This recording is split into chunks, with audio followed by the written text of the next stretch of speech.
Dodge City and into territory on west, there's just one way to handle the killers and the spoilers, and that's with a U.S. Marshal and the smell of Gunsmoke.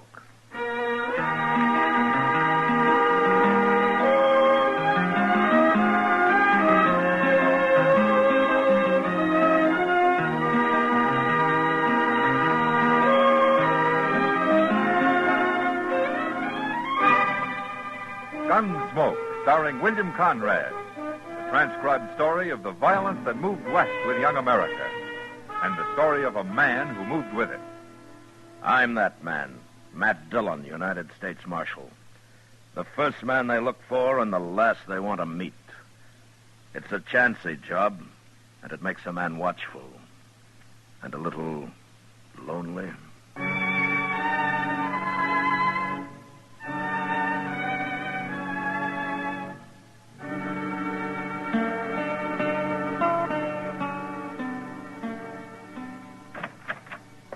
Good morning, Matt. Chester. Hello, Doc. Well, what are you doing up so early, Doc? Early? It's almost noon. Well, that's early for some people. Oh, early for some people. I didn't come here to get into any personal arguments, Matt. I want to borrow one of your shotguns. Borrow a shotgun? Who do you think you are, Doc Holliday? All righty, I've asked you nice. Now I'll just help myself. Good. It's loaded. But I'll need more than these 2 shells. Where do you keep them? Well, fetch him a handful, Chester. Yes, sir. Yes, at least a handful. There's no telling what I might run into. Here you are. What's the matter? Don't you trust your aim, Doc, or are you planning to blow up a whole lot of people? None of your business, but I have to go up the river to Pierceville for a week or so, and I thought I might bag a few quail and prairie chicken along the way. Well, that won't make very good eating, Doc. Oh, is that so, and why not? Well, all you're going to get's feathers. Oh, I'm going to get what? We don't keep those guns here to shoot birds with, you know. Yeah. Oh, for the Lord. Here, Chester, give me some decent ammunition. Will you? Well, you didn't say what you wanted it for, Doc. Do I have to explain I'm not a murderer? This the U.S. Marshal's office? Yeah, that's right. Come on in, mister.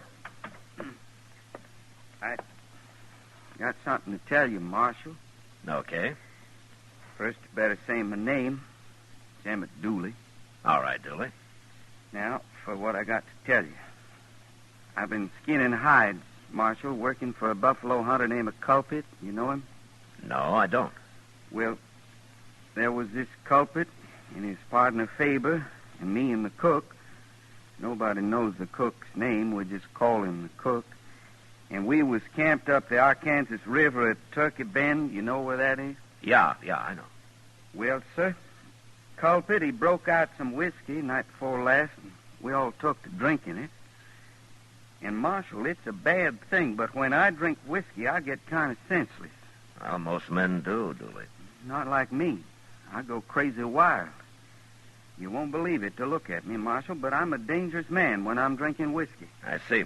Well, what happened the other night? That fella Faber I was telling you about? Yeah. I killed him, Marshal.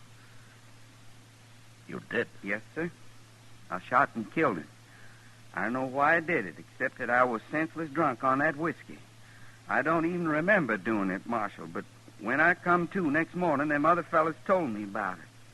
They'd already buried him. They showed me his grave. Poor old Faber. I feel awful bad I did it. Dooley, most men, when they kill somebody, don't come tell the law about it. Why did you? I never killed nobody before, Marshal, and I can't have shooting Faber on my mind. I had to come. Well, where are the rest of these people? Culprit and the cook. Ooh, they went off onto the prairie somewhere hunting buffalo. I got no idea where they are. Well, you going to hang them, Marshal? No, I don't hang men. Then what I come here for? You the law, ain't you? Look, Dooley, nobody gets hung before they get tried. And I can't send you up for trial unless I see the body of the man you killed. But I told you, Marshal, it was Faber I killed. Okay, it was Faber, but I got to testify that a crime has been committed, and the law reads I can't do that without seeing the body. You calling me a liar? No, I'm not calling you a liar. And I don't understand none of this. Well, don't you worry about it, Dooley. I'll take care of it. How? I'll ride out to Turkey Bend and find the grave. Oh, I wouldn't do that, Marshal. No, sir, not in this weather. Well, I don't have to bring him into Dodge, Dooley. I can leave him buried there. Oh. Oh, well, I'll go with you. No, you won't. It's a bad enough trip as it is. You don't like me because I'm a murderer. I like you fine, Dooley. I mean... Chester, will you lock him up?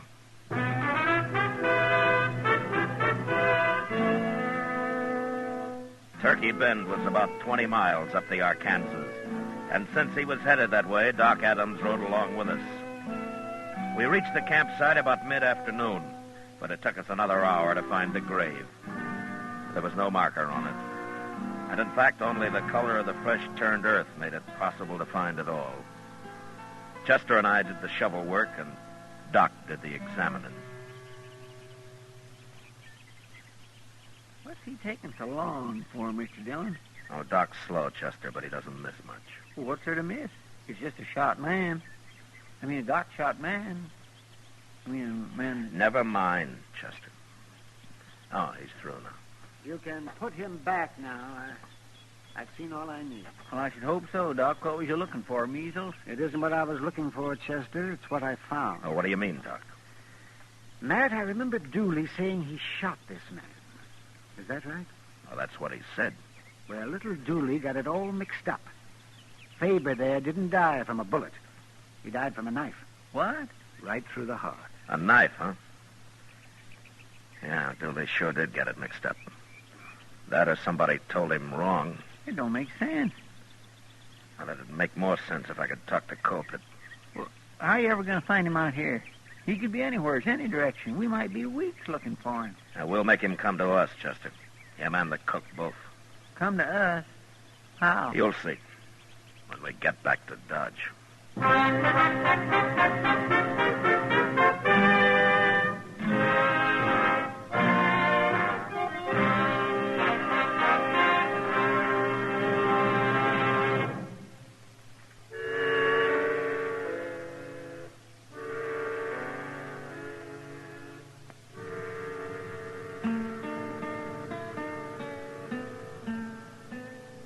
Bring him in, Chester. Come on, Dooley.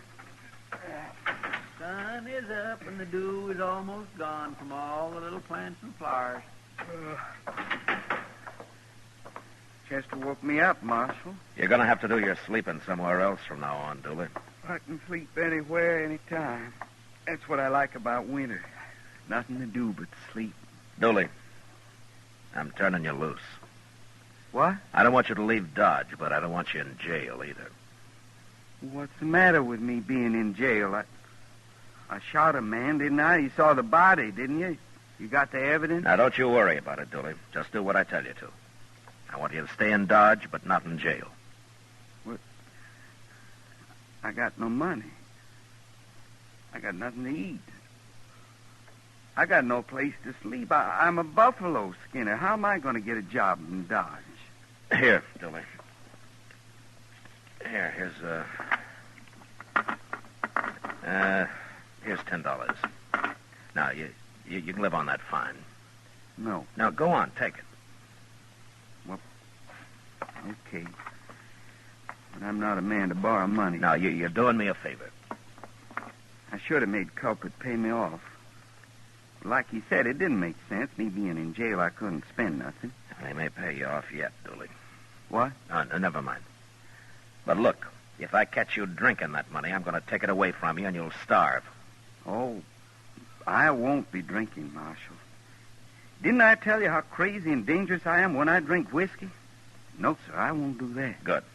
Now, if anybody asks you why you're not in jail, tell them I said I'm waiting for something. Waiting for what? Well, say I didn't tell you. And one other thing.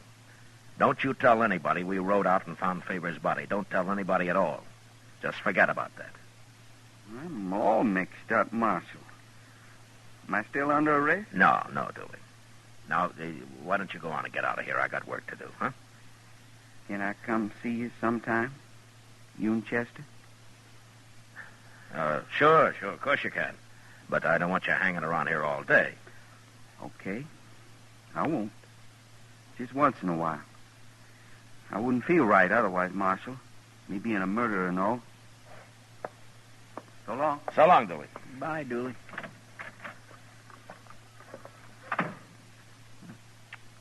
Mr. Dillon? What, Chester? How come you didn't tell Dooley that Faber was killed with a knife? He's still thinking he shot him, the poor little cuss. I know. I'm sorry I have to do it this way, but word will get around. It'll get clear out onto the prairie, even. And when it does, I don't want Carpet and the cook to be scared off. I only want them to be real curious. So curious they'll come to Dodge and start asking questions. Well, what good'll that do? We'll find out when they get here, Chester.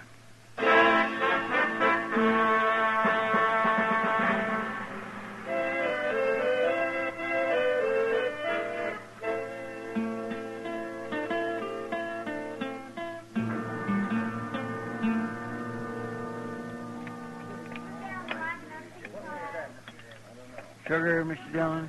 No, thanks, Chester. No, sir, I didn't mean to you on some. I meant I wanted some. Oh, yeah. Thank you. Coffee's mighty black tonight. Chester, you know, sugar's not going to change the color of the coffee. No, sir, but it sure sweetens it up. Yeah. Well, look at there. It's Dooley. Huh? Oh, Dooley. Well, sit down. Have a cup of coffee,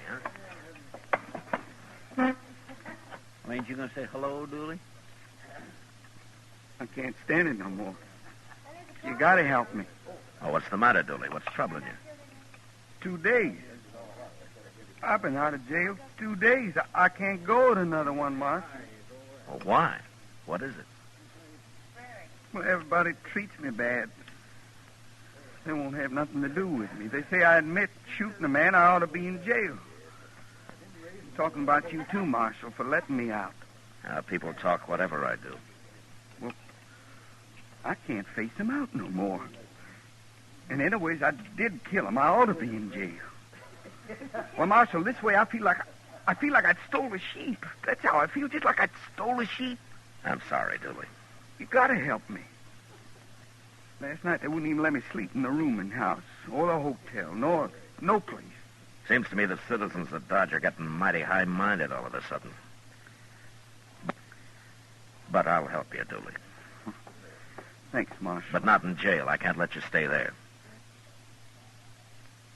But there's a shack out back of the jail that belongs to Doc. He stores some stuff in it. Say, that's a nighty. And I'll give you some blankets, Dooley. We got plenty of them around. Doc might find me and shoot me or something. Oh, no, he won't do that. He won't be back for a week or more.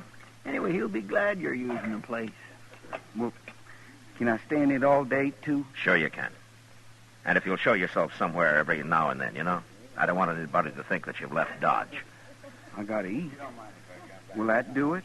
Fine. Okay. But, Marshal, I'd sure like to know what a man has to do to get jailed in Dodge City, Kansas.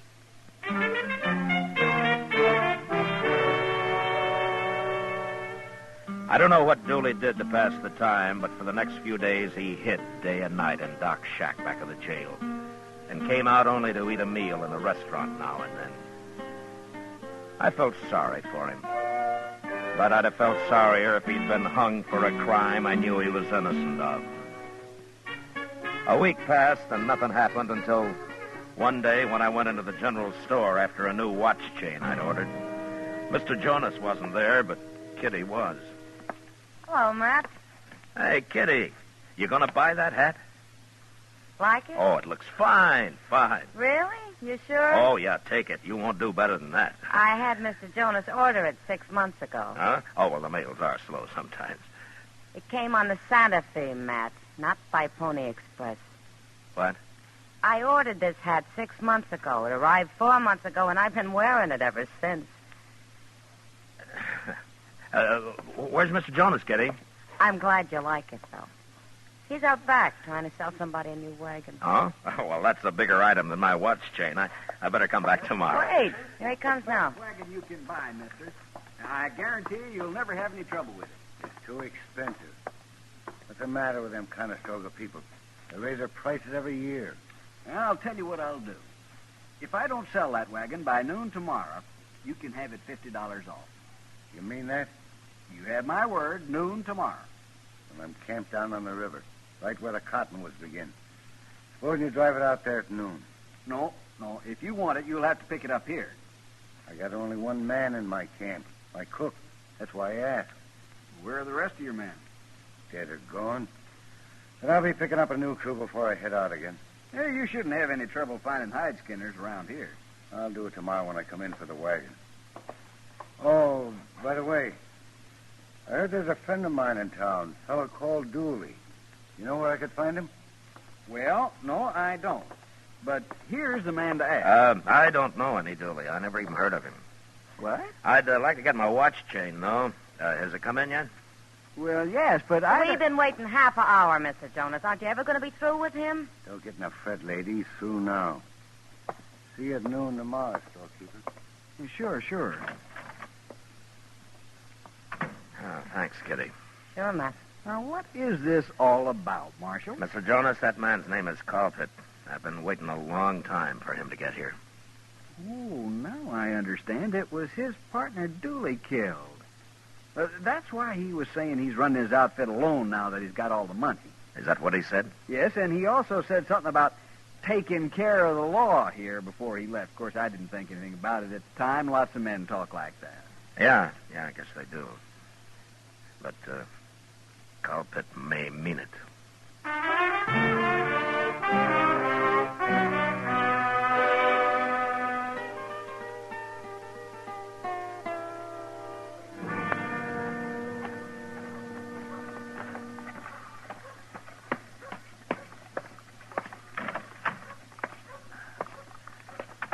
Oh, hello, Doc. When'd you get back? Oh, a couple of hours ago, Matt.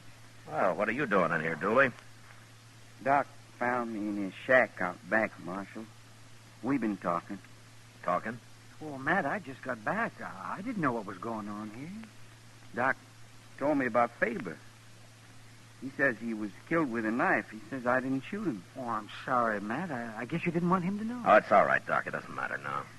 Is that true, Marshal? I didn't kill Faber? Yeah, it's true, Dooley. Colpit killed him. Pretty mean of him. Tell me to go get hung for it. Pretty doggone mean. Well, it's all over now, Dooley. I'll take care of Colpit. How? You just go on saying I done it. Look, I want you to leave Dodge. Go someplace where Colpit can't find you.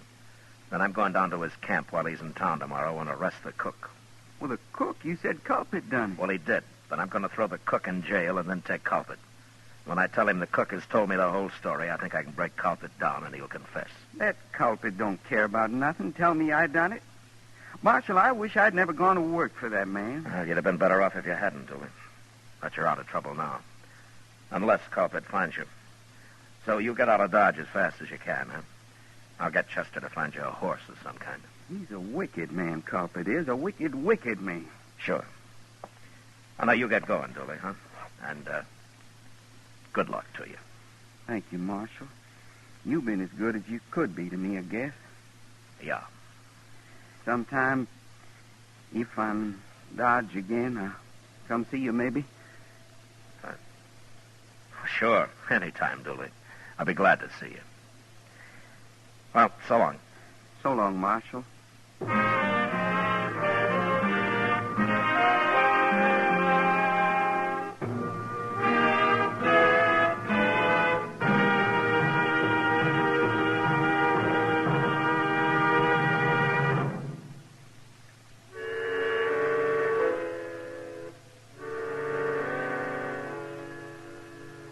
I gave Chester $10 to buy Dooley a mount with, but he couldn't find much of a horse for that. So they settled on an old jack mule. I didn't see Dooley again, but Chester told me later that he'd grub-staked him with another 10 out of his own pocket when he saw him off. I guess we both felt a little guilty about the way I'd had to treat him. Anyway, the next day, just after noon, we rode down to the river to pick up the cook and bait the trap for the real murderer, Colpit. Are you going to find this camp, Mr. Dillon? Well, he said it was where the cottonwoods begin, Chester. Oh, right over there. It'll kind of spoil everything if Colpitch decided not to go to town after all, won't it? Yeah, it sure would. There's his horses. Yeah. Ain't no smoke, Cole. That cook ain't cooking nothing. With Colpitch in town, he's probably asleep, Chester. Hey, he's shooting at us. Yeah.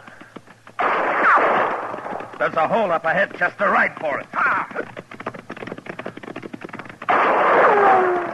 All right, leave your horse, Chester.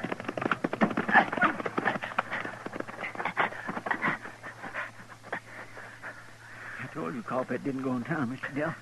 Colpitch's a buffalo hunter, Chester. He couldn't miss at that range with his eyes closed. That's the cook. What's the cook shooting at us for? Well, I'll ask him. What's the matter with you? You drunk? I'm drunk. I'm crazy wild drunk. It's Dooley. Dooley, stop it. It's Marshal Dillon and Chester. I know who it is. I'm going to kill you, too. Kill us, too? I don't kill Culprit and the cook with a sharp rifle, and I'm going to kill you. Culprit was lying about me killing Faber. I never killed nobody in my life before, but I'm starting now. Oh, what's that $10 I give him? He must have gone and drunk it up. Yeah. Dooley, I know you're drunk, but we're going to sit here in this hole till you sober up. Do you hear me? I ain't going to sober up. I'm going to kill people. You can't stay drunk forever. We'll wait you out. Come on out of there. Come on out, I tell you. You're wasting ammunition, Dooley. You can't hit us here. Then I'm coming after you. I'm going to walk right up there and shoot you. No. No, Dooley, don't do it. I'll have to kill you if you try it. Here I come, Marshal. Don't do it, Dooley. I'm going to kill everybody. I'll get over there as far as I can, Mr. Dillon. Then we can both jump him. I sure hate to, but we can't let him kill us. No, Chester, it's my job. I'll do it. All right, stay down now. You can't get away from Dooley. Nobody can. Throw your hat in the air, Chester. He'll look at it for just a second. Yes, sir.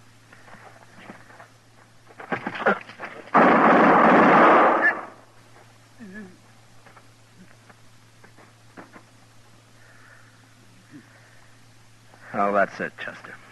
Come on.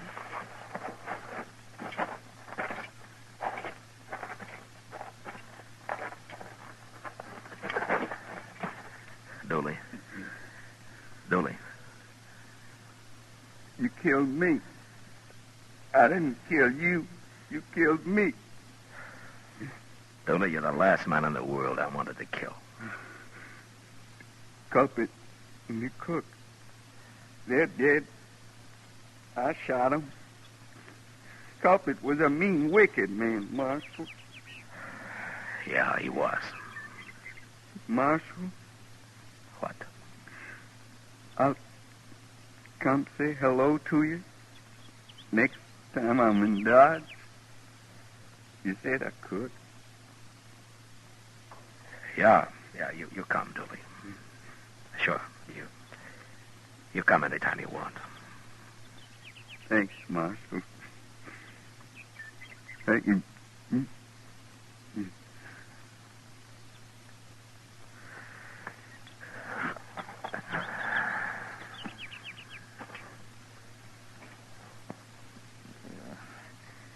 Oh, Mr. Dillon, that's terrible. But you must feel even worse than I do. Oh, I mean... Well, never mind the talk, Chester. Now, let's get busy. We got 3 men to bury.